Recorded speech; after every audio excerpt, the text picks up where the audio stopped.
Most of you watching probably won't finish this video. I know that for sure. Like, most of you probably won't even get past the minute mark because from like YouTube statistics here, like the average person spends a minute. The most they can focus on this video or before they start losing interest is a minute 30, right? And what does that really show about our generation? We have a generation full of people who can hardly focus, who have very little ability to focus and very little time or attention spans because of social media and scrolling. Yeah, I think most of us know that by now, but still, even with that information inside our brains, we will still go on to scroll for hours on end, and we can't really do much about it. It's just something that happens naturally. I don't want to scroll for most of the day, but still, I'll still do it, and it's just something I can't control. Yeah, none of us can really do much about it, but there are actions we can take to slowly move towards less scrolling each and every day and kind of like get to the end goal of little to zero scrolling. And if you're anything like me, you probably tried to cut out scrolling in general. Like you try to remove scrolling as a habit and try to remove social media from your entire life. You would try every little trick and tip to reduce your screen time. But the thing I've noticed is that you'd be a lot more successful putting more positives into your life rather than cutting out the negative. Because if you focus on the negative, in this case scrolling, right, you're gonna last for a little bit. You're gonna be able to not scroll for, I don't know, an hour or so, right? But there's going to be a point where your willpower cannot last. You just can't resist the temptation to go and scroll and do it again. But rather, if you were to have some positives in your life, I feel that it just naturally kind of pushes some of the negative out of your life because you have a limited amount of time in your day, right? If you fill up some of that time in your day with some positive, well, you're naturally going to be having a much more productive and good day. Yeah, right? So you're kind of like doing two things at once, and I just feel it's the better course of action to take. So here's how you can get your attention span back.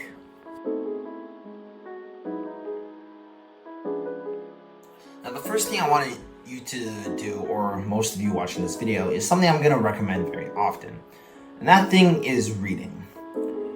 Reading is just an overall very good habit, and it's one of the first habits I picked up when I first started doing self-improvement. Reading will just overall make you a more knowledgeable person and just feel like a whole different person after the effects of reading. You can apply so many things to your life, and you can just improve your life by so much if you're reading the right books. But the other thing it also do for you is reading kind of forces you to focus on what's in front of you, or else you're not really reading, right? When you're reading, you always want to have this constant thought process and this constant thought of what is the author trying to tell me? Like, what are they saying in this part? What are they saying in this part? And kind of connect it to your own life.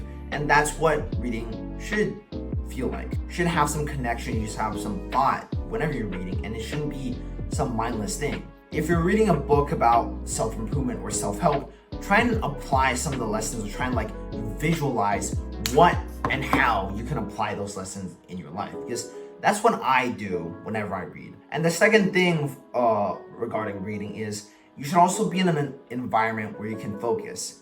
You shouldn't be in an environment where you're right in front of your computer and right in front of your phone, because you're going to be distracted by those other two. You're going to have this also always like nagging temptation. Oh, come on, come to me. Let's just scroll a little bit, you know. But no, the perfect place for me is the library because, well, it kind of puts me in the mood and the attitude that this is a place for studying. I should be here to read and I should be here to work and not to scroll, not to do anything else.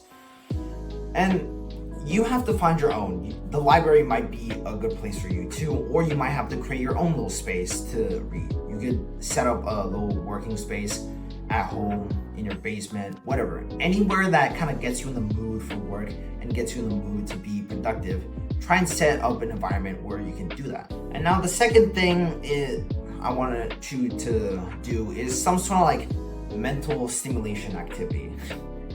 And it's not like, it's kind of hard to explain it, but it's just an activity that kind of gets your brain going, you know?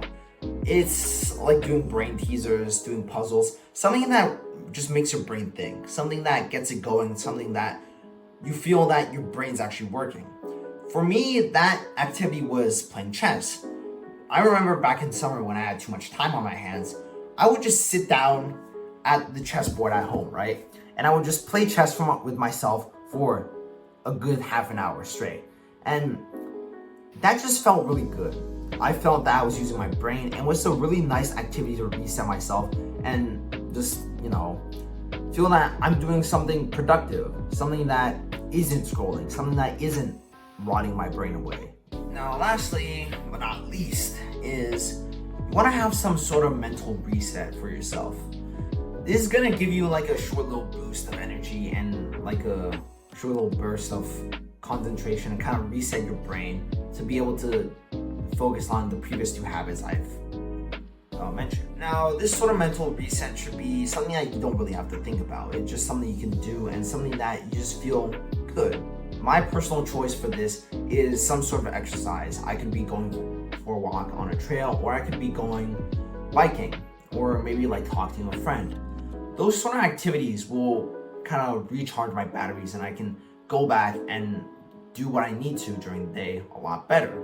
And so to conclude, you want to first bring more positive into your life rather than negative. This is just something I found to be much more effective. And then some recommendations for positive habits is going to be reading, and another activity that requires high focus like chess, and lastly, a sort of mental reset like exercise. So do the shit that needs to be done. All right, and give me a kiss. Mwah.